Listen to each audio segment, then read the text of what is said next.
Les 25 feuillets du manuscrit Inventaire 2033-1 de Sanna, que nous avons vu la fois précédente, représentent une découverte extrêmement importante pour notre connaissance de ce qu'a été l'art du livre omeyyade, mais également pour notre compréhension de la réception du texte coranique dans les communautés musulmanes au début du 8e siècle.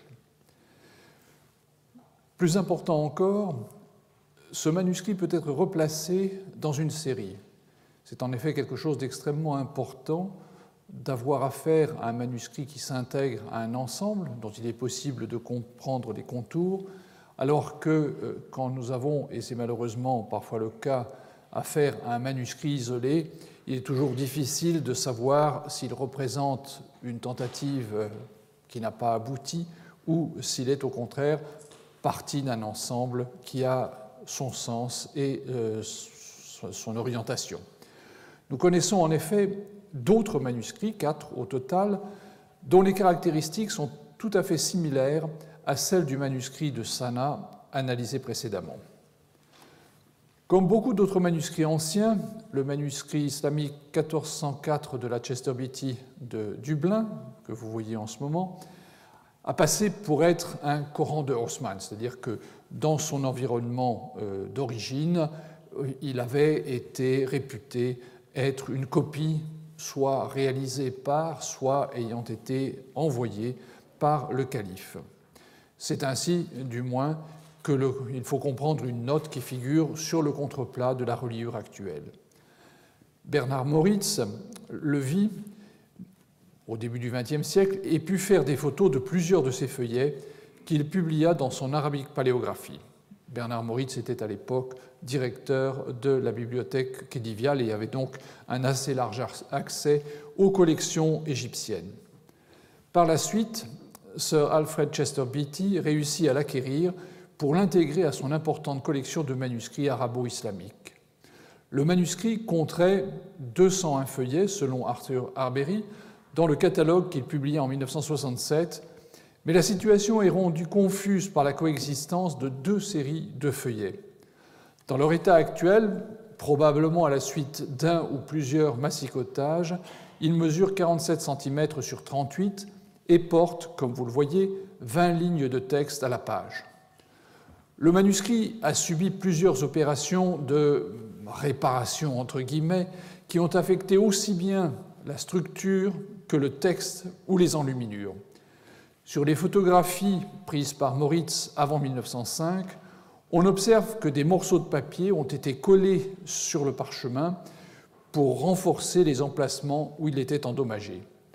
Parfois, ces restaurations grossières recouvrent le texte ou les enluminures.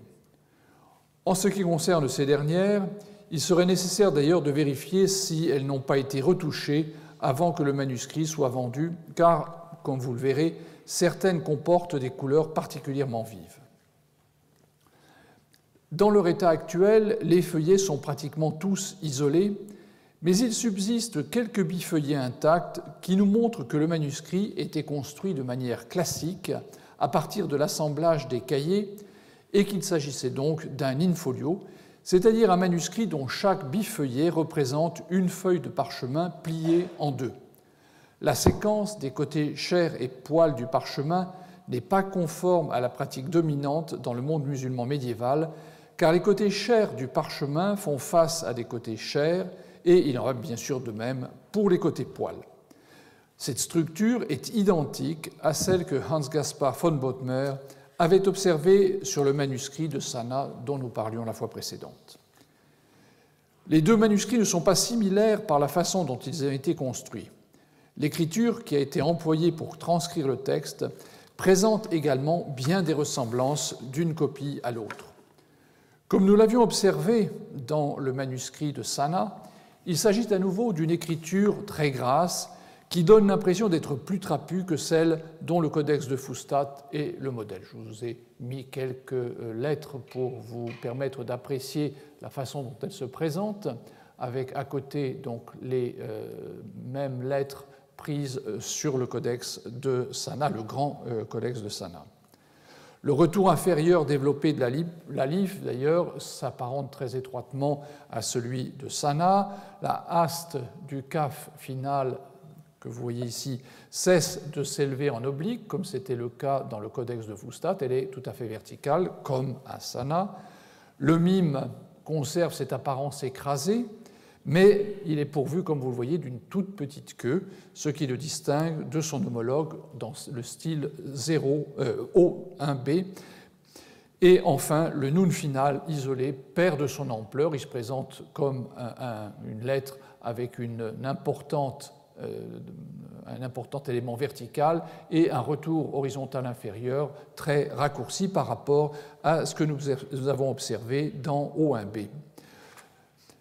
Je ne m'attarderai pas longuement sur l'orthographe du manuscrit. La scriptio plena est désormais la norme pour le verbe kala, et les copistes ont abandonné l'ancienne orthographe du mot shai, c'est-à-dire shin alifia, pour l'orthographe moderne shin ya. En revanche, les 3 denticules de la graphie archaïque de bi ayat se maintient, de même que l'alif final du relatif zu, autre trait là aussi archaïque ou conservateur. D'une manière générale, le A long est indiqué de manière assez systématique par un alif intégré au rasm. De fait, une comparaison avec l'édition du Caire fait apparaître que cette dernière a même reculé par rapport à la scriptio plena que nous observons sur le manuscrit de Dublin, mais il est vrai que depuis cette époque ancienne, on a inventé, si j'ose dire, ce que l'on appelle l'alif suscrit, c'est-à-dire un alif miniature que l'on met au-dessus de l'écriture pour indiquer la présence d'un A long, ce qui permet de revenir à ce qui est supposé être une graphie hijazi, sans modifier le rasm, comme se permettaient de le faire les hommes au début du 8e siècle quand ils copiaient le texte et en amélioraient l'orthographe. Le manuscrit ne suit toutefois pas la réforme que nous avons observée sur le manuscrit de Sana. La préposition ala est écrite en effet avec un ya final, ce qu'on appelle donc l'alif maksura, dans la nomenclature traditionnelle, et non un lam alif comme c'était le cas à Sana. On peut également relever que les voyelles brèves ont été portées sous la forme de points rouges que vous voyez ici en noir, puisque cette photo qui apparaît sur l'écran a été empruntée à l'album de Moritz. L'enluminure qui a été préservée est composée principalement de bandeaux placés entre les sourates. Il en reste 34, dont vous voyez apparaître quelques-uns. Nous entrerons dans le détail tout à l'heure. Dans tous les cas, il s'agit, comme vous le voyez, de décors anépigraphes. Et comme dans le manuscrit de Sana, les titres ont été ajoutés par la suite. On ne les voit pas ici, sauf à cet endroit. Dans le manuscrit de Sana, c'est un enlumineur professionnel qui, probablement au IXe siècle, avait exécuté cet ajout en dorure. Ici, en revanche, c'est un lecteur ou un spécialiste qui, à une date ultérieure, à l'encre rouge et dans une écriture assez commune, a ajouté ces informations. Le copiste a généralement laissé 2 lignes blanches entre les sourates pour que l'enlumineur y introduise un décor. Il semble avoir été adroit dans sa gestion des fins de sourate, car elle s'achève très souvent par une ligne presque complète. Il y est toutefois aussi arrivé, lorsqu'il ne restait qu'un mot pour achever la transcription d'une sourate, de le placer à mi-hauteur de cet espace correspondant à 2 lignes. Il a procédé ainsi pour la transition entre les sourates 19 et 20. Vous voyez qu'il y a ici un mot en début de ligne qui est un peu décalé en fait par rapport à la ligne supérieure, comme si le copiste avait voulu le positionner donc à mi-hauteur. Il n'a pas eu assez de texte dans ce cas-là pour remplir plus que les 2 tiers de la ligne. En revanche, c'est ce qui s'est passé dans cette fin de sourate 3, où là, oui, il avait beaucoup de texte, donc il est allé presque jusqu'au bout, mais là, il a laissé un espace supplémentaire, ce qui fait que l'enlumineur a dû gérer ce blanc de manière différente. Les différences de style entre les enluminures, on le verra tout à l'heure plus en détail, pourraient indiquer que plusieurs intervenants se sont répartis le travail. Pour le moment, je ne chercherai pas à trancher la question de savoir combien d'artistes étaient impliqués, et je parlerai de l'enlumineur de manière générale. Dans l'ensemble, la forme simple du bandeau rectangulaire allongé a eu la préférence. Deux types principaux coexistent, l'un est plus étroit, l'autre plus épais. Dans la moitié des cas observables, leur contour est dessiné par une fine torsade, ce qui n'est pas le cas ici. Lorsque, comme nous venons de le voir, le copiste n'a pas rempli plus des 2/3 de la dernière ligne d'une sourate, l'enlumineur a parfois adopté une disposition qui n'est pas très éloignée de celle que nous avons observée sur le manuscrit de Sanna. Dans ce cas, le bandeau prend une forme irrégulière, comme on l'a vu ici. L'artiste semble également gêné par la présence d'un mot, le dernier de la sourate qui s'achève, dans la partie droite de l'espace, qui en principe était réservé au décor, mais on l'a vu donc à l'instant, pouvait être occupé par un mot qui restait à copier. L'enluminure passe parfois en dessous de l'écriture, parfois l'intègre. De toute évidence, les deux interventions, celle du copiste et celle de l'enlumineur, ont manqué de coordination. De part et d'autre des bandeaux se déploie une vignette plus ou moins développée. Ici, elle est vraiment très très réduite, et de ce côté-ci, elle a tout simplement disparu. Ce qui est généralement le cas du côté de la marge de gouttière, c'est-à-dire vers ce qui est la marge extérieure. Comme je le disais, la vivacité de certaines couleurs, comme celle que vous voyez en ce moment à l'écran, paraît un petit peu suspecte, mais dans bien des cas, il me semble qu'il ne s'agit pas de retouches récentes. Des bandeaux qui figuraient dans l'album de Moritz publié en 1905 étaient pratiquement dans le même état de conservation qu'aujourd'hui. Dans un cas au moins, celui du décor qui précède la sourate 15, l'ensemble a été repris, j'ai sauté une diapositive, a été repris à une date ultérieure. C'est ce qu'indique également la composition du bandeau, très différente de tout le reste et nettement postérieure dans son inspiration. En outre, l'extrémité de l'enluminure, du côté de la marge de fond, se distingue des autres par la façon dont elle recouvre la base de la vignette.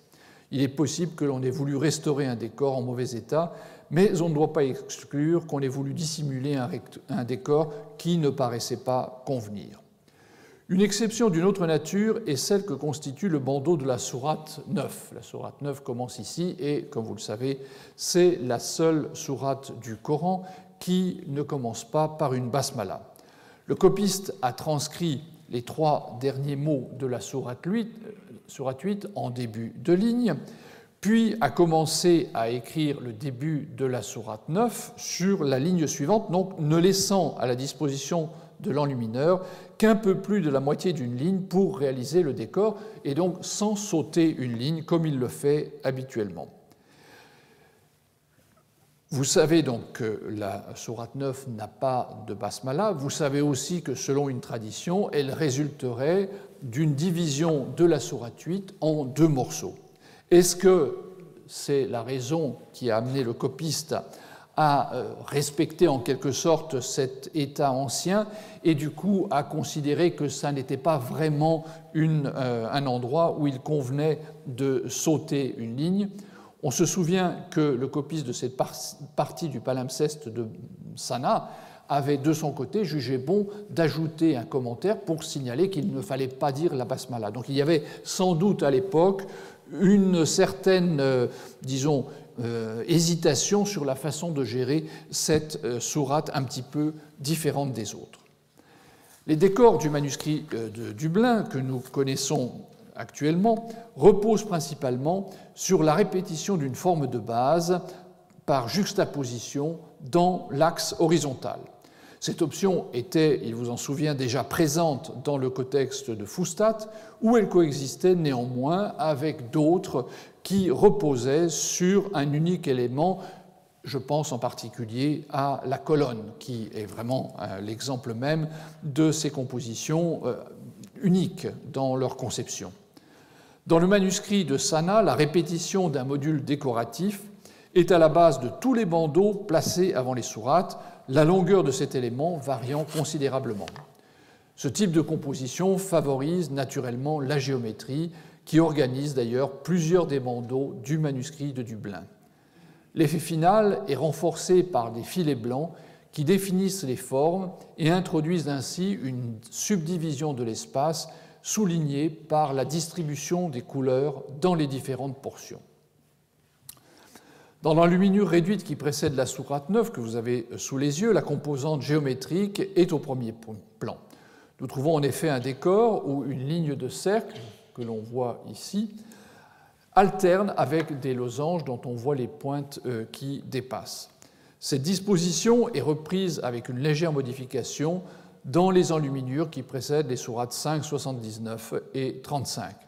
Elle consiste en une série centrale de cercles, j'ai sauté là encore une diapositive, une série centrale de figures alternant avec des demi-cercles disposés le long des côtés du bandeau. Il s'agit tantôt de cercles, comme dans l'enluminure qui précède la sourate 79, tantôt de palmettes associées par la base, ou des deux, dans le bandeau qui précède la sourate 5, divisé lui-même en 3 secteurs. A l'inverse, les palmettes, ou plus précisément les demi-palmettes, peuvent remplacer les demi-cercles. Cette disposition a été retenue dans un bandeau, celui qui sépare les sourates 33 et 34, mais aussi dans la partie droite du décor reproduit par Moritz dans son livre. Comme on l'aura compris, le décor emploie abondamment les palmettes ou demi-palmettes cordiformes, déjà rencontrées dans le codex de Fustat de manière épisodique, mais beaucoup plus présentes dans le manuscrit de Sana. Elles constituent une ressource importante pour les enlumineurs du manuscrit de Dublin. Il est vrai que leur forme les rapproche de celle d'un triangle isocèle ou, quand elles sont associées par la base, d'un losange allongé dans l'horizontale. Un groupe de bandeaux est construit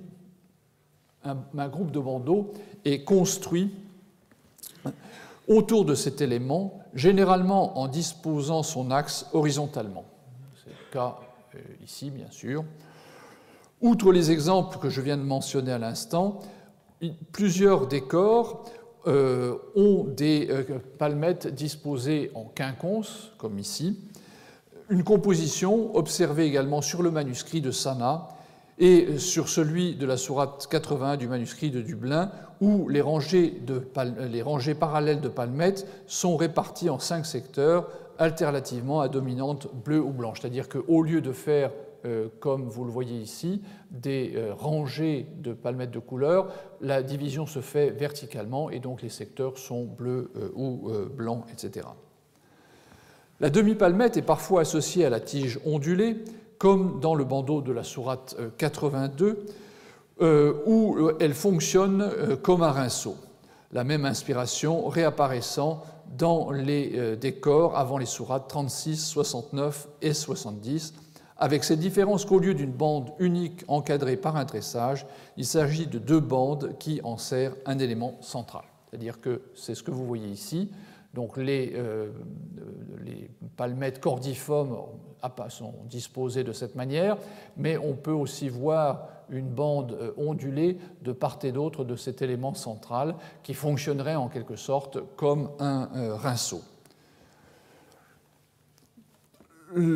Donc ce décor de 2 bandes, des formes végétales, donc plus souvent très stylisées, sont également intégrées à ces décors. On les voit ici à l'intérieur des demi-palmettes.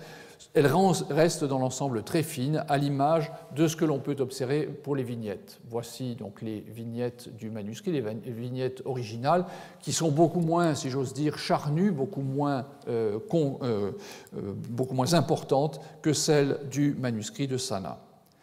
Les successions de demi-palmettes sont très proches d'apparence des tiges ondulées, comme je le disais, comme on le voit dans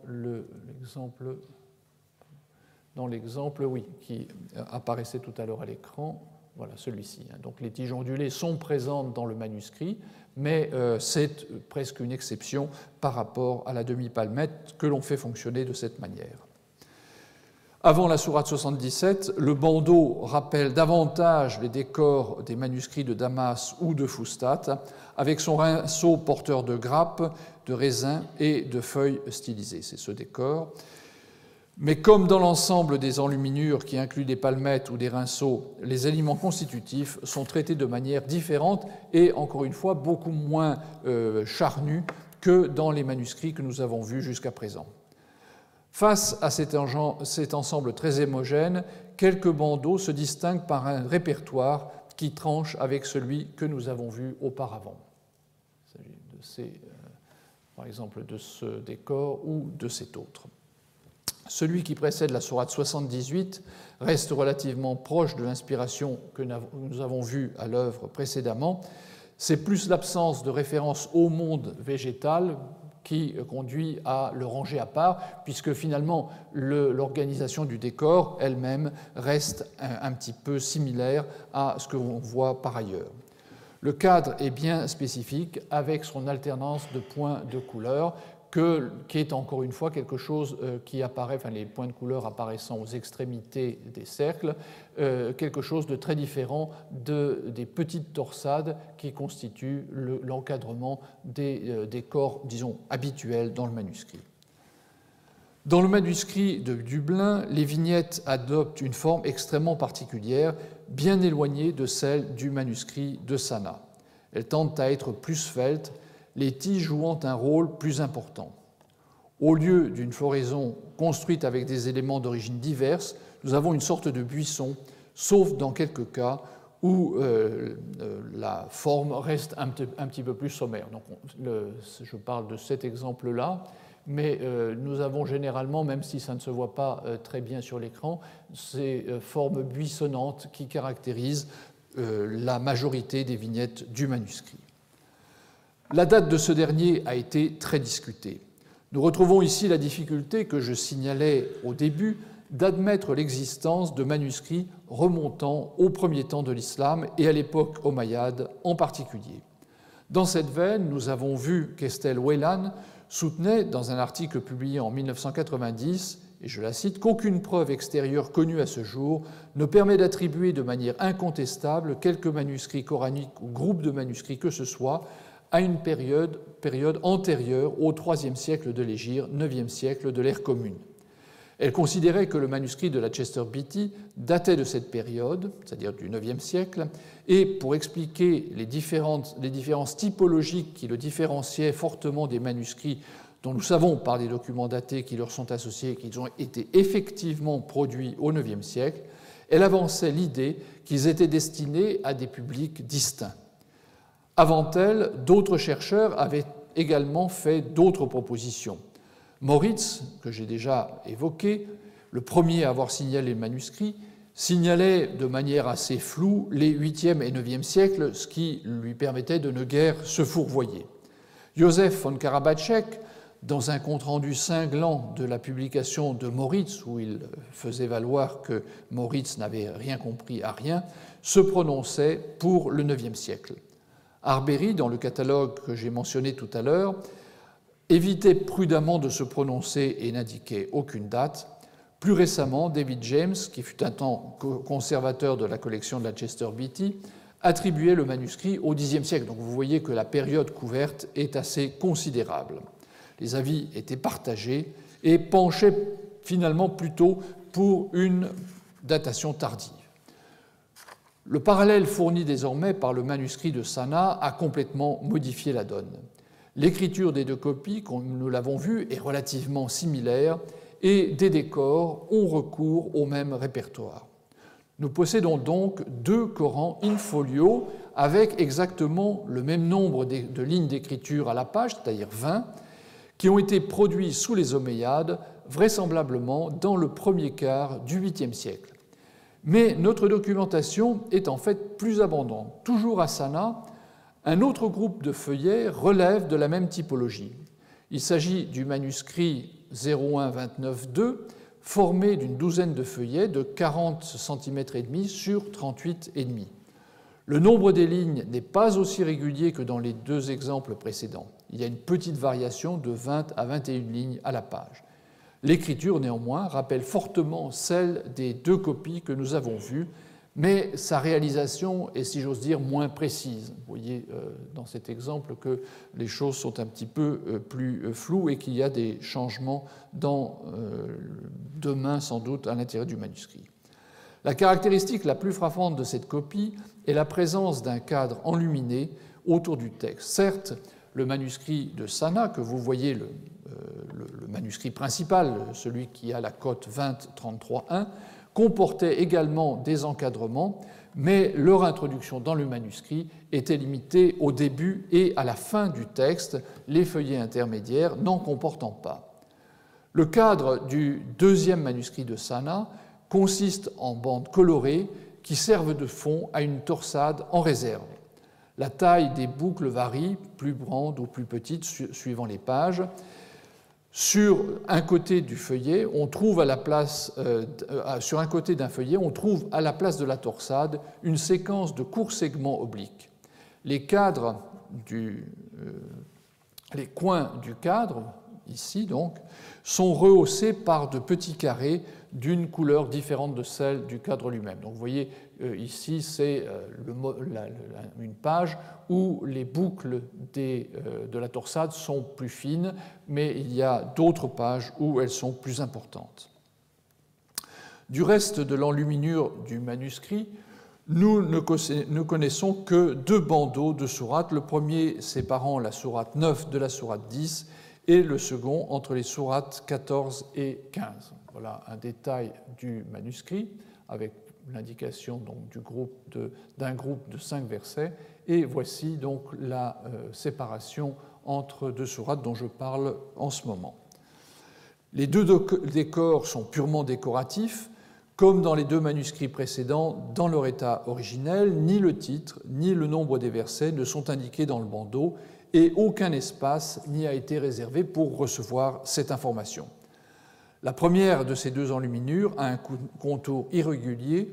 Le copiste a laissé en effet une seule ligne entièrement blanche, si bien que l'enlumineur n'a disposé d'espace suffisant que dans la partie gauche, comme vous le voyez ici.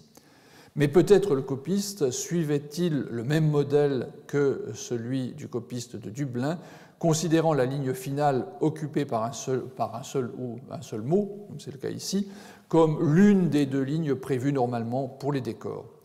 Le bandeau est occupé par une tige ondulée. Malheureusement, j'ai un petit peu massicoté à mon tour la diapositive et donc vous n'en voyez que la partie supérieure, mais on voit donc la tige ondulée qui porte dans ses boucles des fruits rouges qui sont donc peut-être des grappes de raisin qui ont été représentées de manière stylisée.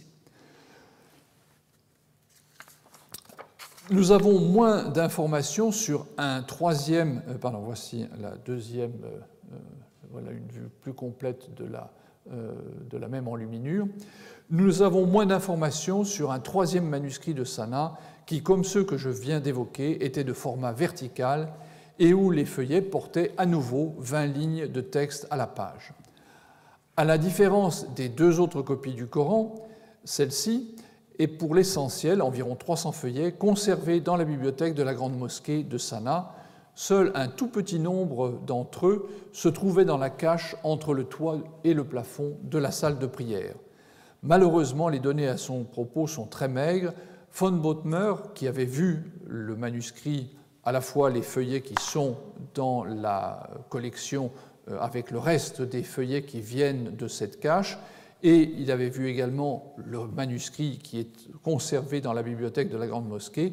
Il signalait donc que l'une des particularités de ce manuscrit tenait à la présence, sur les lignes finales des sourates, où un espace suffisant était resté blanc après la fin du texte, de décors de remplissage en forme de flèche. Un autre manuscrit relevant de la même typologie, c'est-à-dire un in-folio de format vertical avec 20 lignes de texte à la page, est conservé à Kérouan. Il était, à vrai dire, connu depuis un certain temps grâce à une publication tunisienne des années 60.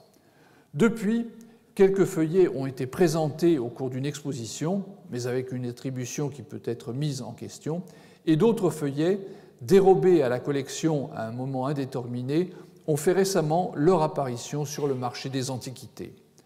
Le manuscrit mesure presque 50 cm sur 43.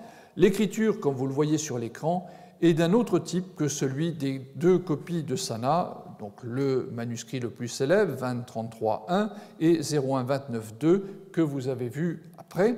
Mais cette écriture est réalisée avec un calame plus fin. Elle présente des affinités avec un style qui est bien attesté à une date ultérieure que j'appelle C1. Voici donc l'écriture du manuscrit que vous voyez ici, avec pour mémoire donc l'écriture des deux autres manuscrits.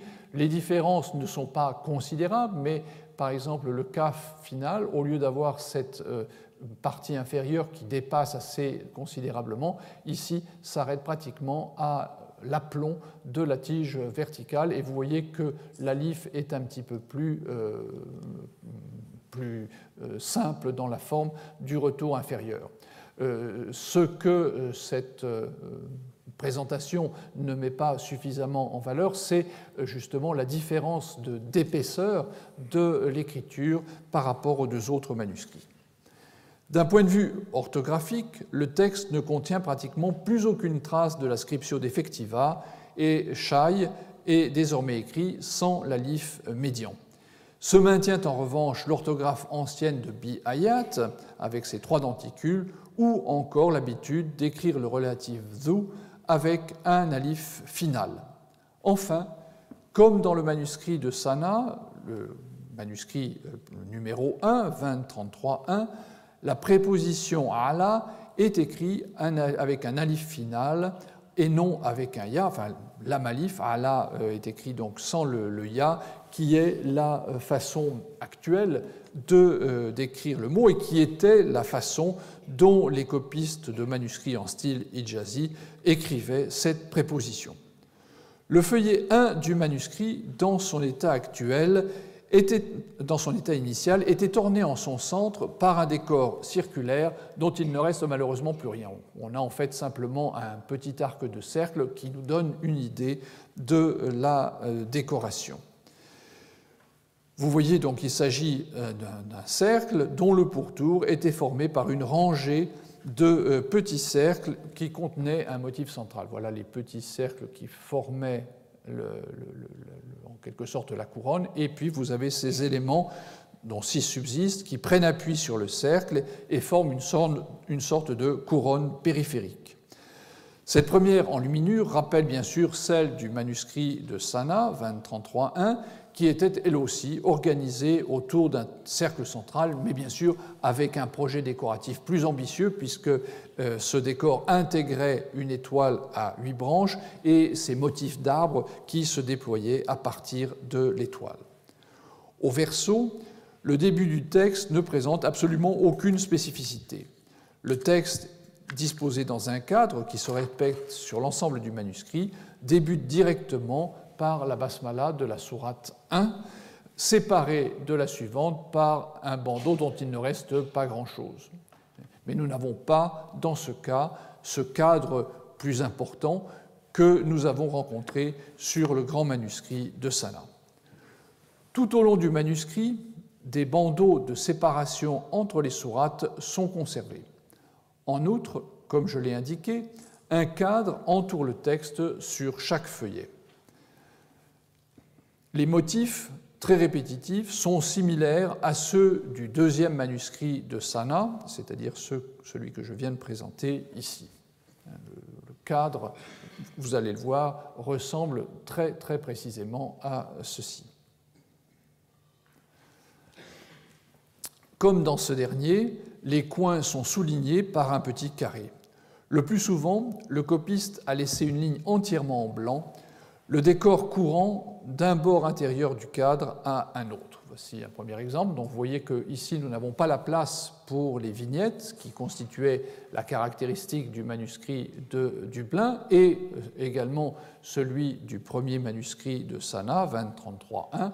Ici, la vignette est en quelque sorte superflue puisque le cadre vient bloquer les deux extrémités du bandeau. La façon de traiter les fins de sourate varie considérablement. Le copiste a fréquemment sauté une ligne entière, même si le texte présent sur la dernière ligne de la sourate précédente se réduisait à une seule lettre, comme c'est le cas ici. Vous voyez qu'il aurait pu tout à fait estimer que c'était suffisant. Il a laissé néanmoins donc l'espace. Mais il est également arrivé que cet espace lui paraisse tout à fait suffisant pour laisser l'espace à son collègue enlumineur. Enfin, en plusieurs points du manuscrit, l'enlumineur a pu disposer de 2 lignes réellement entières. Ici, nous avons une ligne entière plus une partie de ligne, mais il est arrivé que dans certains endroits, par exemple ici, avec une seule ligne, finalement, l'enlumineur pouvait disposer de beaucoup plus d'espace que d'habitude.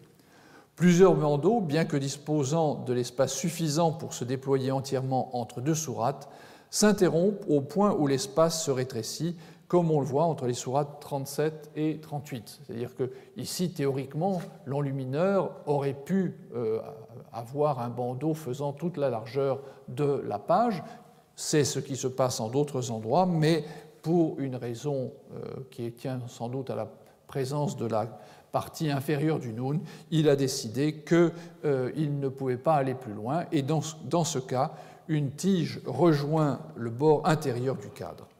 Cette solution s'impose naturellement lorsque le copiste n'a laissé que la fin d'une ligne à la disposition de l'artiste, et on se reportera de nouveau à cet exemple où la présence d'un seul mot a fait que le copiste a décidé que ça ne valait pas la peine de sauter une ligne, d'autant plus que c'était la dernière de la page et que cela lui aurait fait perdre de l'espace et du parchemin. L'étude du répertoire décoratif est riche d'enseignements. La majorité des décors puisent abondamment dans la géométrie, soit directement quand il s'agit de formes comme les cercles ou carrés, soit indirectement quand la structure est fortement soulignée. Il est vrai que les compositions fondées sur la répétition horizontale d'un module de base orientent le ou les enlumineurs, puisque dans ce manuscrit aussi vous allez voir une grande diversité de styles. Donc ces compositions orientent les enlumineurs vers ce type de répertoire. Une série d'exemples va nous permettre de nous donner une idée de la diversité des décors qui jalonnent les feuillets du manuscrit. On y rencontre, et ça c'est l'exemple d'enluminure extrêmement sommaire, de très simples rectangles, ici avant la sourate 7, ou des décors plus raffinés à base de carrés, comme c'est le cas ici, précédant la sourate 19, ou des cercles qui garnissent le bandeau entre les sourates 61 et 62. Ces 2 dernières figures, le carré et le cercle, sont combinées pour créer cette séquence alternée rencontrée avant la sourate 79. Vous avez les cercles puis les carrés avec un remplissage assez similaire. Bien qu'ils n'appartiennent pas stricto sensu à cette typologie, j'associerai au décor précédent les tressages qui, comme ceux qui viennent avant les sourates 22, donc c'est un tressage assez gros dans ses mailles, mais parfois il est plus fin, comme c'est le cas ici, avant les sourates 86 et 87, voire des systèmes encore plus complexes, comme celui qui apparaît en haut, qu'on peut rapprocher sans doute de ces exemples de géométrie. À côté de ces décors très fortement structurés par des formes abstraites, nombre d'enluminures reprennent les rinceaux que nous avons déjà rencontrés sur les codex de Damas et de Fustat et qui appartiennent au répertoire de l'Antiquité tardive. La qualité des représentations varie considérablement, depuis des exemples qui prétendent à un certain réalisme dans le rendu des grappes, ce sera mon premier exemple, où on peut encore reconnaître la grappe avec ses différents grains, ou au 42, où nous avons quelque chose déjà de beaucoup plus stylisé qui peut rappeler l'exemple de Sana, et même d'autres exemples qui emploient des formes végétales beaucoup plus schématiques, mais restent néanmoins identifiables comme étant des formes végétales, la couleur aidant souvent à mettre en valeur l'élément qui représente, entre guillemets, la composante végétale, par exemple du vert. On va voir sur deux exemples qui viennent ici. Pardon, je vais en arrière. Voilà un exemple. Donc ici, vous voyez cet élément qui doit être une grappe ou un fruit qui a progressivement perdu sa forme de manière à s'adapter à l'élément circulaire où il doit s'intégrer, mais la couleur l'identifie en quelque sorte comme un substitut de grappe de raisin, ou ici une fleur dont la forme peut être identifiée, d'autant que les pétales sont soulignés donc, par les traits blancs et permettent donc de reconnaître qu'il s'agit d'une composante végétale. Il faut enfin relever dans le manuscrit la présence d'un élément décoratif qui n'est utilisé qu'une seule fois comme bandeau entre deux sourates, mais qui vient à plusieurs reprises compléter une enluminure. Je veux parler de flèches dont l'interprétation reste pour l'instant énigmatique. Pourtant, dans le cas présent, il s'agit du début de la sourate 30, la flèche semble s'imposer, vu le sens du premier verset qui dit donc les Romains ont vaincu ou les Romains ont été vaincus. Donc, ce contexte belliqueux, si l'on veut, pourrait justifier la présence de la flèche, et ce serait même un cas unique de figuration dans un manuscrit coranique de cette époque.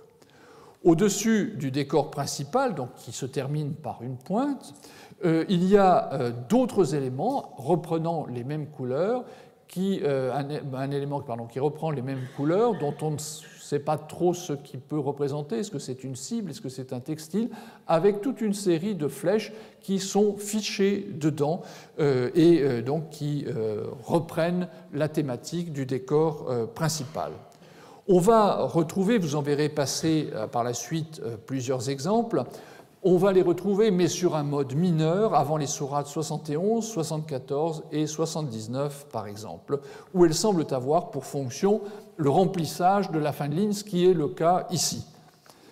Comment, dans ce cas, ne pas penser à un récit relatif au calife omeyyade al-Walid II, qui règne très brièvement en 743 et 744, et laisse surtout le souvenir de ses frasques, qui aurait décoché des flèches contre un exemplaire du Coran.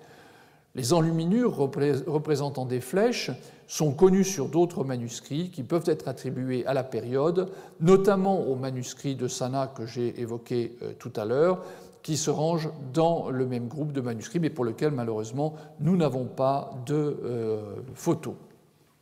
La fin du manuscrit est fortement soulignée par les enluminures. La dernière double page de texte, avec les sourates 113 au verso et 114 au recto qui fait face, la dernière double page de texte, disais-je, consiste en une sorte de cadre très épais au centre duquel sont écrits les textes des deux sourates. Donc voilà ici le premier élément. La sourate, donc, comme vous le voyez, occupe le centre et de part et d'autre, vous avez ces bandeaux extrêmement développés et puis sur le côté, donc, deux bandes, on va en reparler dans un instant, qui font la jonction entre les deux enluminures. Pour la sourate 113 que vous voyez à l'écran, il s'agit de deux très épais bandeaux horizontaux remplis d'un réseau de cellules hexagonales de formes différentes dans chacun des bandeaux. Sur les côtés verticaux, il faut sans doute restituer une bande de rinceaux. C'est un petit peu difficile à lire dans la mesure où nous n'en possédons presque rien. Une bande de rinceaux encadrée d'un filet de perles de part et d'autre. Le fragment préservé sur le côté droit est sans doute à restituer donc de l'autre côté et sur le feuillet suivant qu'on ne peut pas lire parce que, comme vous allez le voir, cette partie est recouverte par une très disgracieuse restauration entre guillemets en papier qui a complètement recouvert cette partie du feuillet.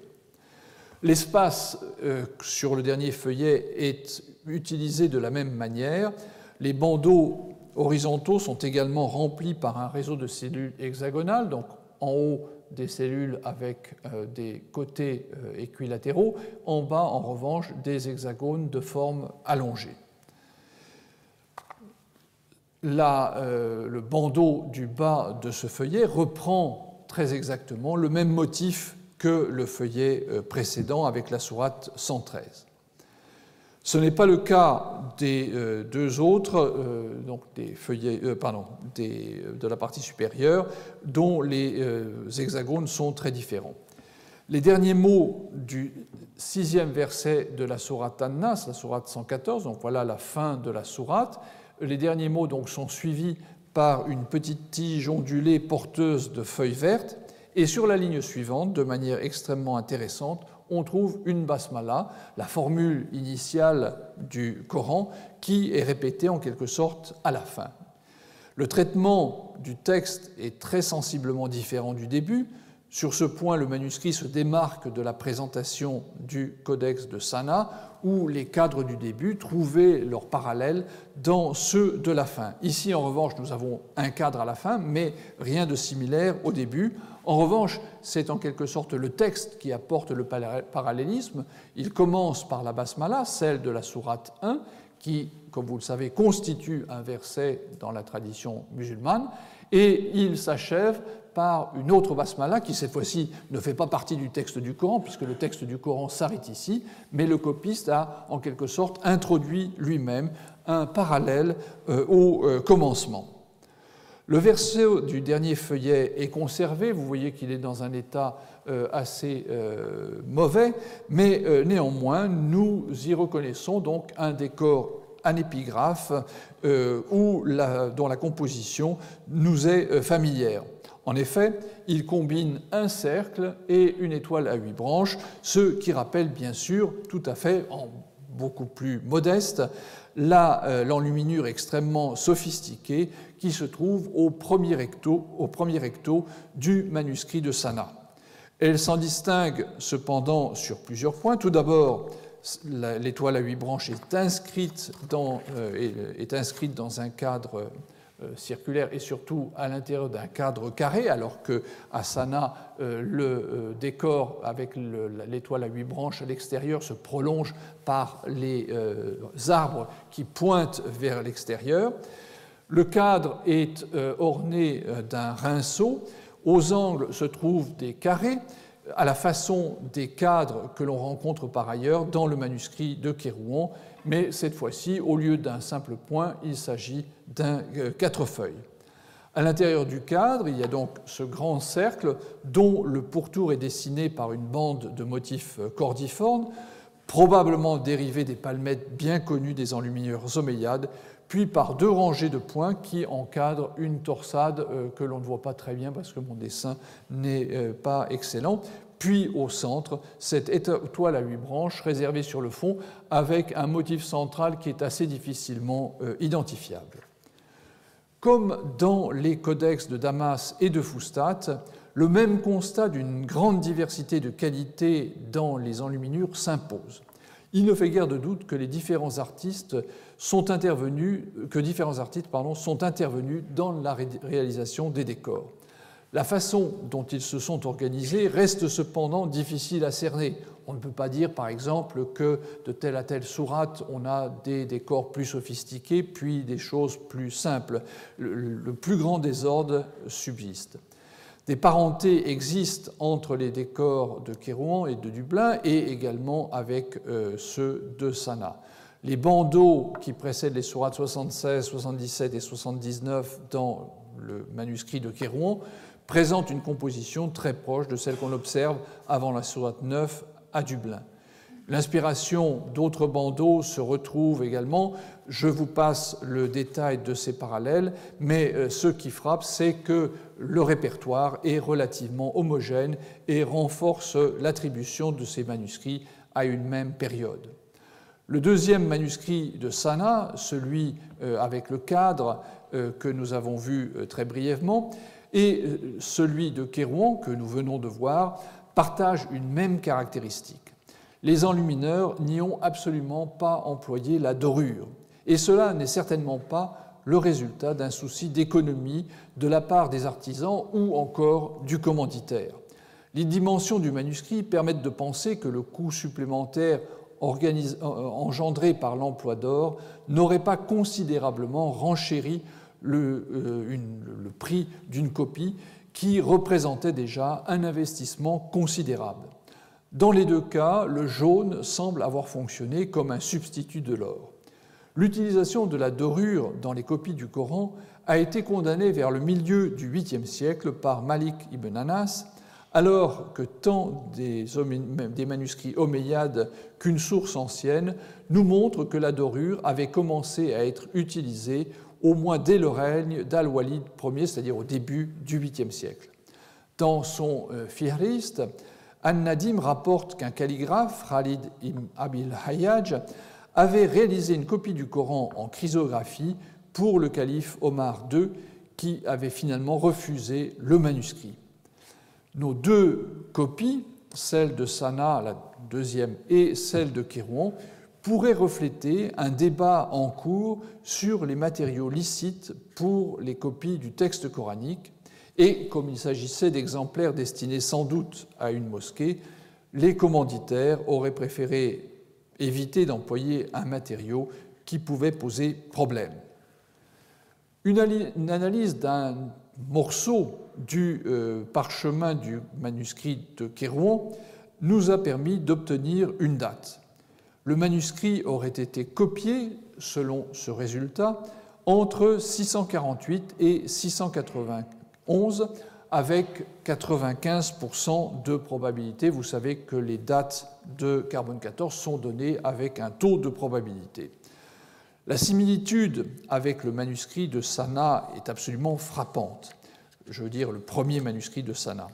Pour ce dernier, il s'agissait d'une période allant de 657 à 690. Donc d'un côté, à Kérouan, 648-691, le manuscrit de Sanaa est pratiquement datable des mêmes années par le carbone 14.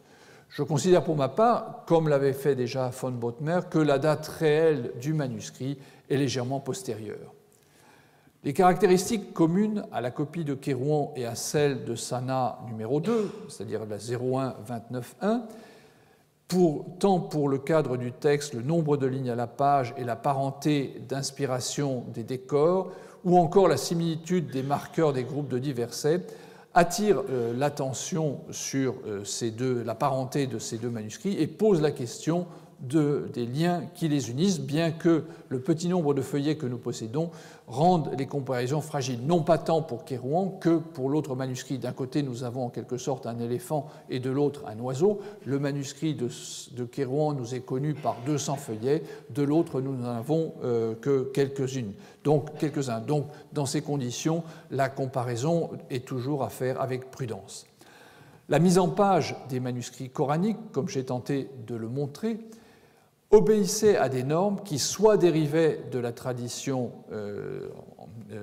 comment dirais-je, de la sacralité, soit étaient mises en place avec le soutien du pouvoir politique. À l'intérieur du groupe des 5 copies in folio que j'ai présentées, les deux qui m'attirent le plus, celle de Kérouan et celle de Sanaa numéro 2, suivent clairement un modèle.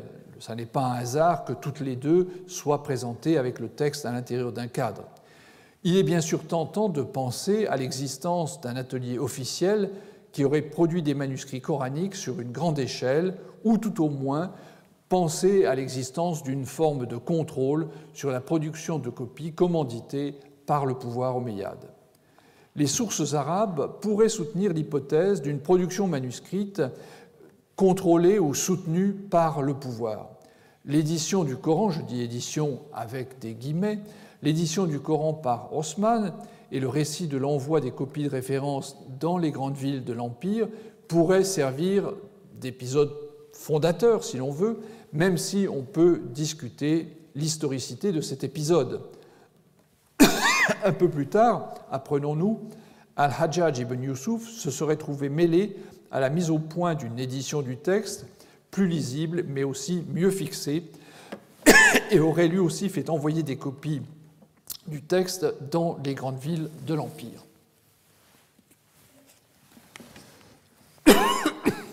Dans le Fihrist d'An-Nadim, que j'évoquais plus haut, un certain Saad, qui ne nous est pas connu d'autre façon, aurait été responsable d'avoir engagé le calligraphe, ce Khalid dont je viens de parler, et de superviser la production de manuscrits, sans doute coraniques.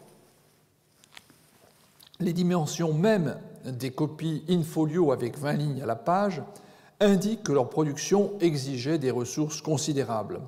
Le seul nombre des copies dont nous avons conservé la trace, 5 au total, laisse supposer que l'opération fut menée à plusieurs reprises, un certain nombre des exemplaires ayant certainement disparu sans laisser de traces. Mais le fait de disposer de 5 manuscrits, du moins de vestiges de 5 manuscrits de ces dimensions, est quelque chose de tout à fait exceptionnel dans l'histoire du livre pour cette époque.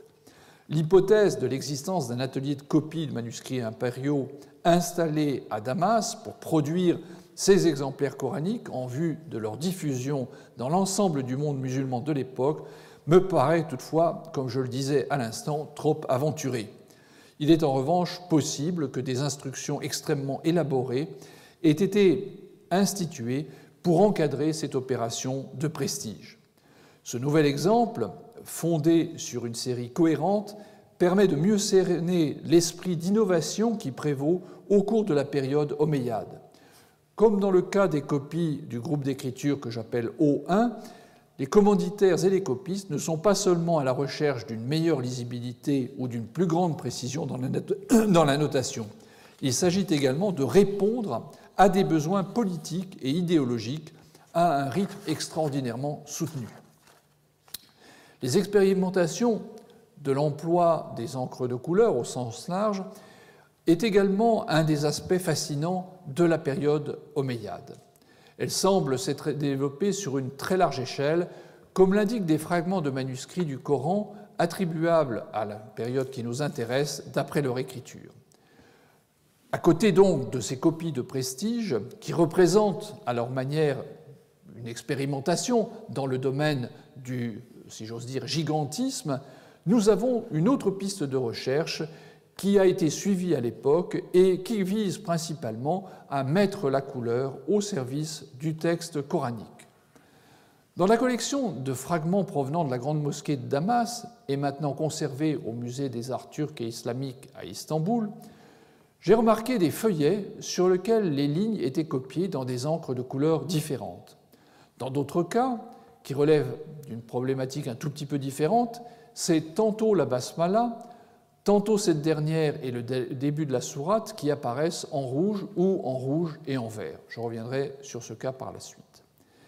Quelques fragments d'un manuscrit, et je vais commencer par lui pour présenter ses spécificités, réservaient une surprise encore plus forte. Leur caractère singulier mérite d'être signalé, car les feuillets que je vais présenter maintenant sont tout à fait hors du commun et pourrait alimenter la réflexion sur ce qui, dans la civilisation islamique naissante, fut voué à n'être qu'une éphémère recherche graphique. Nous abordons dans ce cas un exemple unique et donc difficile à comprendre dans la mesure où nous ne pouvons pas le mettre en parallèle avec d'autres manuscrits coraniques qui auraient les mêmes caractéristiques. À ce jour, 9 feuillets provenant de ce manuscrit ont pu être identifiés et remembrés. Il s'agit, comme vous le voyez, d'un manuscrit de format oblong dont les feuillets mesurent 18 cm sur 28,5, bien loin des dimensions des 5 Corans in-folio que nous avons vus à l'instant. Chaque page est couverte de 14 lignes d'écriture qui occupent une surface de 13 cm sur 22,5 et vous voyez que sur cette page, il y a des marges. Donc nous savons dès à présent qu'il ne s'agit pas d'une copie remontant aux temps les plus anciens, il s'agit au contraire d'une copie qui a été produite au moment où la mise en page du texte coranique avait commencé à évoluer, même si l'écriture du manuscrit, sur laquelle je reviendrai par la suite, est clairement très marquée par les caractéristiques du style hijazi. Le manuscrit, malgré son côté un petit peu fruste, a été préparé par le copiste avec soin. On remarque en effet une réglure à la pointe sèche qui semble avoir été porté sur le bifeuillet ouvert, c'est-à-dire que le copiste tenait la bande de parchemin devant lui et réglait l'ensemble d'un seul coup. Comme je l'ai dit, il ne reste que 9 feuillets, ce qui fait que nous ne disposons pas de cahier complet, mais la façon d'employer le parchemin dans la confection du manuscrit paraît tout à fait conforme à la pratique courante, c'est-à-dire que les feuillets sont placés dans la même position et donc les côtés de même nature ne se font pas face dans la majorité des cas. Le texte n'est pas continu puisqu'il contient des passages des sourates 6, 7, 8, 9 et donc un tout petit ensemble de textes. Les deux bifeuillets qui sont formés par les feuillets 6 et 9 d'une part, 7 et 8 de l'autre, peuvent donner une base pour la reconstruction des cahiers puisque le texte, enfin ce sont des bifeuillets entiers et le texte y est continu. La lacune centrale entre les feuillets 7 et 8 doit représenter une perte de 4 feuillets. Donc on peut reconstituer des cahiers qui sont au moins des quaternions. Malheureusement, nous n'en saurons pas plus pour ce qui est de la taille du manuscrit, le nombre de feuillets qu'il contenait à l'origine. 2 débuts de sourates ont été préservés. Voilà. 2 débuts de sourates ont été préservés. Dans le premier cas, c'est un bandeau sommaire, comme vous le voyez, qui sépare les 2 sourates, et le titre de la sourate elle-même a été ajouté à l'encre rouge au-dessus du bandeau. C'est donc quelque chose, enfin, encore une fois, qui ne présente toutes les apparences d'être un manuscrit relativement ordinaire, sans rien de bien caractéristique, même si, nous allons le voir, cette apparence modeste cache en effet un projet tout à fait curieux. Vous voyez que le manuscrit est également vocalisé, les points rouges indiquant les voyelles brèves, et quelques signes orthoépiques ont été ajoutés par la suite. Sur les 4 premiers feuillets qui sont conservés, qui ne sont bien sûr pas les premiers feuillets du manuscrit, mais les premiers de ce que nous possédons, c'est l'encre brune qui a été utilisée pour transcrire le texte, et uniquement l'encre brune de la première à la 14e ligne. À partir du feuillet 5, l'utilisation d'encre de couleur fait son apparition.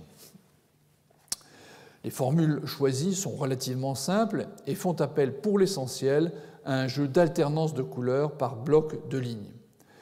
Ainsi, sur ce feuillet, c'est le premier à utiliser de la couleur. Vous voyez que la première et la dernière ligne sont en vert, le reste du texte étant à l'encre noire. Puis, le jeu se complique avec des feuillets suivants où on a une succession de groupes de 3 lignes, donc 3 ici, 3 ici, 3 ici, 3 ici, et puis 3 ici, 2 ici, parce que le problème que va poser ce manuscrit pour le copiste qu'il a réalisé, c'est qu'il a fait le choix d'un nombre pair. Donc c'est très bien pour diviser le nombre des lignes en 2 groupes, mais à partir du moment où on veut jouer à ce jeu, la division se heurte à des problèmes, et en particulier, le copiste ne dispose jamais d'une ligne centrale qui lui permettrait d'avoir un texte équilibré. Mais sans doute avait-il commencé la copie avant même d'avoir imaginé les jeux de couleurs auxquels, vous allez voir, il se livre. Donc ce type de disposition est somme toute assez simple et exploite uniquement une opposition de couleurs, donc le vert et le noir, et de l'encre, ou le rouge et le noir, mais on reste encore à des choses très simples.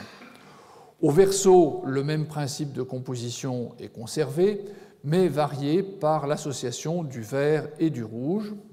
Là, c'est quelque chose d'un tout petit peu plus complexe, à l'intérieur de blocs colorés. Ainsi, une première séquence rouge vers rouge, pardon, je suis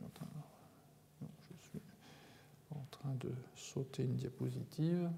Non, Il m'en manque une. Bon, alors je vous parle d'une diapositive qui n'apparaît pas.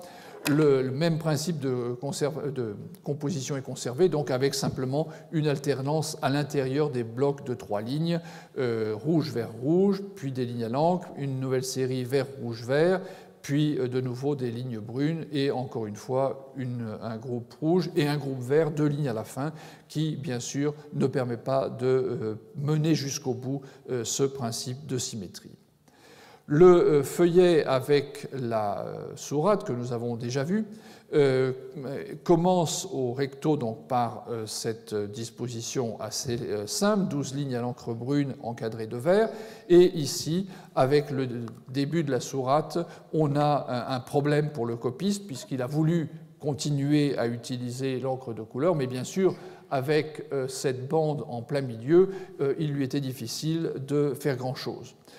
Donc on a quelque chose qui est un petit peu avorté, 2 lignes de couleur au début, puis des lignes à l'encre, et puis donc cette bande qui gêne la progression. La première ligne de la sourate est de nouveau à l'encre rouge, puis on a des lignes à l'encre brune, mais qui ne correspondent plus vraiment à grand-chose, et une ultime ligne à l'encre verte. Donc là encore, c'est un élément qui nous laisse penser que le copiste n'avait pas planifié complètement son affaire et qu'il n'avait pas réalisé que les décors de séparation entre les sourates allaient compliquer son existence et empêcher de mener à bien disons une disposition absolument équilibrée et symétrique des lignes de couleur. Le folio 7 faisait matériellement face à ce feuillet et donc reprend la composition qui apparaissait au feuillet 6 verso, au feuillet 5, avec une alternance de groupes de lignes brunes et vertes. Donc là aussi, autre problème, le copiste n'a pas pensé à la double page. C'est-à-dire qu'il y a des feuillets qui se font face, mais qui n'ont pas la même distribution de couleurs. On a l'impression donc qu'il traite les feuillets comme s'ils étaient autant d'unités individuelles et non pas comme des doubles pages, comme c'est le cas par exemple sur le manuscrit de Sana, où on a des efforts d'équilibre sur le manuscrit. Donc, jusqu'à présent, des efforts, mais qui restent assez simples. Avec les 2 derniers feuillets que nous possédons, nous voyons une conception totalement neuve se faire jour. Le copiste abandonne en effet un système qui respecte basiquement l'unité chromatique de la ligne et n'hésite pas à subordonner l'emploi des couleurs à un dessin qui transcende résolument l'organisation linéaire. Cette dernière reçoit une première mais légère atteinte au feuillet 8 recto. Des lignes 1 à 13, le copiste a joué sur des alternances de lignes colorées. Les 3 premières sont à l'encre brune, les autres successivement vertes, rouges, vertes, brune, puis rouge, puis brune, verte et rouge, avant les 2 dernières lignes à l'encre brune qui forment la série. Mais la dernière ligne, la ligne 14, si vous regardez plus précisément, la ligne 14 est divisée en 7 segments de lettres colorées selon une séquence vert, rouge, brun. On commence par du vert, on a du rouge, on a du brun, et on retrouve du vert, du rouge et du brun. Donc les lignes elles-mêmes restent encore des éléments, des unités prises en considération. La couleur est homogène du début jusqu'à la fin de la ligne. En revanche, la dernière ligne, cette fameuse ligne qui embête tellement le copiste, enfin qui lui pose tellement de problèmes, est traitée de manière résolument différente. La double page qui suit, composée par les feuillets 8 verso et 9 recto de ce qui nous reste du manuscrit, offre une composition beaucoup plus élaborée. Au feuillet 8 verso, la page est organisée schématiquement comme un damier. Alors bien sûr, ne cherchez pas un damier au sens strict avec des carrés, mais la justification, c'est-à-dire la surface d'écriture, est divisée en 3 colonnes verticales, une ici, une deuxième ici et une troisième là-bas. Colonnes verticales qui n'affectent pas la continuité du texte, mais uniquement la couleur de l'encre. Horizontalement, le copiste a constitué 5 blocs, 4 de 3 lignes, donc un premier, un deuxième, un troisième et un quatrième, et un dernier de 2 lignes sur les lignes 13 et 14. Nous avons donc au total 15 rectangles. La première rangée horizontale voit une séquence brun, vert, brun, à quoi succède une série vert, brun, vert, puis une série brun, rouge, brun, et puis en dessous nous avons rouge, brun, rouge, et puis donc les deux dernières lignes, le procédé reprennent ce procédé avec du rouge dans une case verte réduite, puis à la ligne 14 un segment vert, quelque chose qui a l'air d'être plutôt une improvisation qu'une conception vraiment bien pensée à l'avance. La mise en œuvre de cette disposition décorative du texte oblige le copiste à introduire une nouvelle façon de faire. Au recto du feuillet 8, la fragmentation de la ligne 14, je reviens à la diapositive précédente, donc la fragmentation de la ligne 14 en éléments colorés coïncidait en effet avec des unités lexicales, c'est-à-dire que, si vous voulez, le vert ou le rouge respectait les mots, ne cherchait pas à les couper en segments colorés. Mais ce n'est pas le cas au verso, où à plusieurs reprises, le copiste change de couleur à l'intérieur d'un mot. Ainsi, la première ligne du quatrième rectangle dans la première colonne s'achève par le mot, attendez que je le retrouve, le mot alkaum.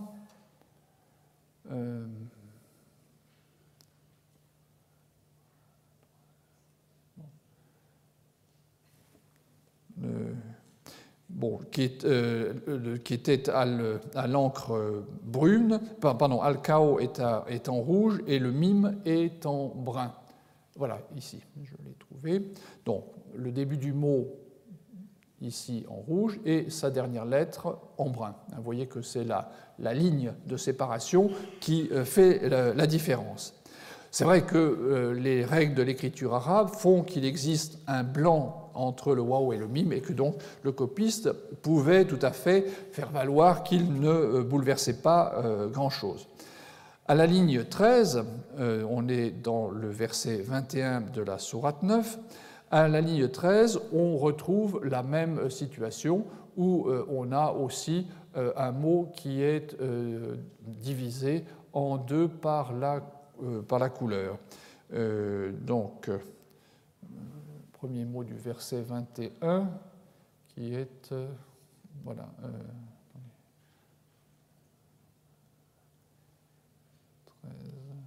Je pense que c'est ici. Non, c'est ici. Bon, en tous les cas, surtout, c'est à la ligne 14 que la situation devient beaucoup plus complexe, puisque là, on est à l'intérieur d'un mot et non plus d'un segment. Donc vous voyez, ici, on avait un mot, mais avec deux segments. Ici, on a un même mot avec une ligature entre les deux. Et pour réaliser la dernière lettre, le copiste change de couleur. C'est-à-dire qu'en plein milieu d'un mot, il pose son calame avec l'encre brune et il prend un autre calame avec du vert. Donc un exercice de virtuosité qui devient tout à fait complexe à mettre en œuvre.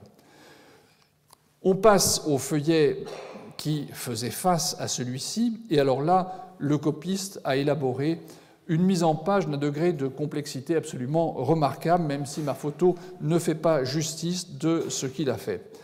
À l'aide de segments colorés, il a tracé un losange. Oui. il a tracé un losange, j'ai inversé 2 diapositives, il a tracé un losange avec les lettres vertes qui parcourent ici, qui forment le losange, et vous avez une sorte de socle sur lequel repose le losange. Donc, il a utilisé l'encre verte à des endroits différents à chaque ligne, de manière à indiquer cela. Et vous voyez qu'à l'intérieur du losange, il a utilisé de l'encre de couleur rouge pour mettre en valeur certains éléments. Donc des lignes 1 à 6, des groupes de lettres vertes sont disposés selon le tracé de 2 lignes qui sont divergentes. Puis, de ces 2 points, en sens inverse, convergence vers le milieu de la ligne 12. Donc, dans cette composition, les lignes 2 à 10 comptent nécessairement chacune 2 segments vertes, tandis qu'au point de départ et d'arrivée, la ligne 1 et la ligne 11, pardon, j'ai dit 12 tout à l'heure, on a un seul élément vert. Les parties du texte qui ne se trouvent pas sur le passage de la bande verte sont copiées à l'encre brune, sauf 2 segments rouges donc, qui sont situés à l'intérieur du losange. Les 3 dernières lignes sont organisées selon un principe analogue à celui mis en œuvre au feuillet 8 verso. La justification est divisée en 3 colonnes verticales, donc 3 secteurs, 1, 2, 3, un rouge encadré de 2 bruns. Et la dernière ligne est occupée par 3 segments, alternativement, donc vert, noir et rouge. Le dernier feuillet, j'avais inversé, renoue avec des formules beaucoup plus simples. Il est divisé en 4 éléments, donc les choses semblent s'assagir après cette espèce d'explosion de créativité avec ce losange qui a dû poser bien des problèmes pour sa réalisation. 4 éléments, 2 sont constitués de 5 lignes à l'encre brune, les lignes 1 à 5 et les lignes 8 à 12, ici. Les lignes 6, 7 et 13 et 14 sont fragmentées en segments colorés selon un principe analogue à celui que j'ai décrit pour le feuillet 8 recto. La différence tient au nombre plus élevé des segments et au jeu d'alternance sur 2 lignes. Aux lignes 6 et 7, on compte 10 segments. À la ligne 6, la séquence est vert, rouge, vert, c'est-à-dire ici, vert, rouge, vert, alors qu'à la ligne 7, on trouve rouge, vert, rouge. Aux lignes 13 et 14, un segment a été ajouté, mais le principe est resté le même. Toutefois, le copiste a commis une erreur.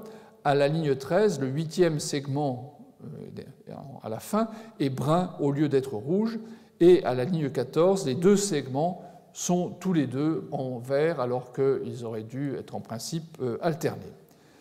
Malgré la relative sagesse de la mise en page, le détail des procédés employés aux lignes 6 et 7 révèle une claire séparation entre le texte et le projet décoratif.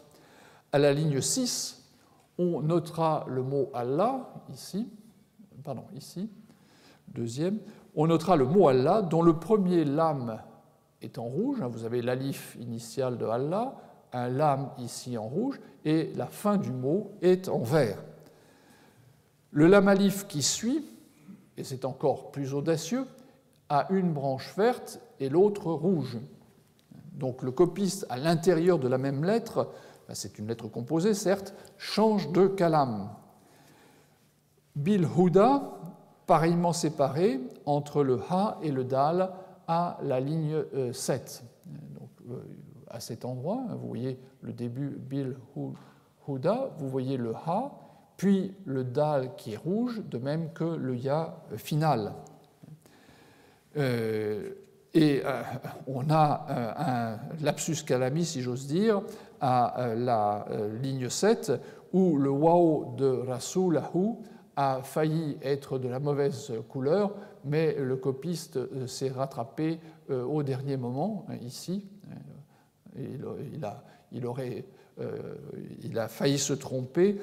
Il avait commencé à écrire en vert, c'est-à-dire il a oublié après avoir copié le signe, il a oublié de changer de calame, et vite, il a repris le rouge pour que son segment soit de la bonne couleur. Vous voyez donc un exercice de calligraphie absolument extraordinaire. L'effet n'est peut-être pas d'une beauté spectaculaire, là n'est pas le propos, mais il y a là une recherche, un effort de mise en page qui est tout à fait hors du commun et qui ne correspond à aucun précédent dans la tradition islamique, même si, on le verra la fois prochaine, il existe quelques parallèles bien sages en comparaison de ce que vous avez vu aujourd'hui. La date à laquelle ces feuillets et la complexité de leur organisation fait que vous les présenter à l'écran n'est pas si facile. La date à laquelle ces feuillets ont été copiés peut-elle être précisée? D'un point de vue paléographique, l'écriture présente des caractéristiques du groupe Hijazi. Le tracé de la ligne basse correspond à un mouvement naturel de la main, ce qui est bien le cas de cette époque, ce qui est particulièrement net dans le cas du sin, par exemple, ou du aïn, qui sont tout à fait proches de ces écritures documentaires de l'époque, celles qu'on trouve sur les papyrus. Pourtant, cette écriture soignée, l'écriture est quand même assez régulière, les lettres sont bien formées, mais j'hésiterais à la qualifier de calligraphique. Cette écriture présente surtout de nombreuses affinités avec celle que nous avons vue, que j'appelle O1, qui apparaît à l'époque omeyyade et correspond donc à une phase ultérieure du développement de l'écriture livresque arabe. Le alif dans notre fragment tend à être plus vertical qu'il ne l'est dans les premiers manuscrits en Hijazi. Certains feuillets paraissent même tout à fait proches de cette nouvelle écriture qui continue à maintenir la forme du kaf final avec cette élongation inférieure particulièrement marquée. Je ne sais pas si j'en ai un exemple, par exemple ici. Vous voyez ce kaf final beaucoup plus long que l'exemple que nous avons vu tout à l'heure, ce qui indiquerait plutôt une date un peu plus ancienne. Il arrive cependant que le copiste se montre inattentif et il a parfois des tracés plus archaïques qui réapparaissent comme s'il était un peu à cheval entre deux traditions. Le mime final ou isolé est dépourvu de queue. Apparemment, c'est également une caractéristique des Corans omeyyades de style O1, ce qui me laisse penser qu'il faut s'orienter vers cette datation. D'autres lettres sont plus problématiques, comme le nun final ou encore le ha, qui varient beaucoup d'un feuillet à l'autre, comme si le copiste avait été hésitant, disons, entre différentes formes pour cette lettre. Notre copiste affiche un goût marqué pour certaines fioritures, comme les queues du kaf final de taille démesurée, qui traversent la ligne inférieure et s'achèvent 2 lignes plus bas. On a vu passer des exemples que je n'ai pas commentés. Je crois qu'il faut revenir. Vous voyez, par exemple, ici, cette lettre-là, en calligraphie, c'est quelque chose qui ne se fait pas. Le kof descend jusqu'en dessous de la ligne finale. On a encore d'autres exemples ici. Alors là, c'est dans la dernière ligne, il se permet d'aller beaucoup plus bas. Et je crois qu'il y en avait un autre exemple tout à l'heure. Non, bon, donc, vous voyez, voilà, par exemple, ici aussi, le aïn final descend à travers une ligne. Ce sont des choses qui, par la suite, seraient mal vues.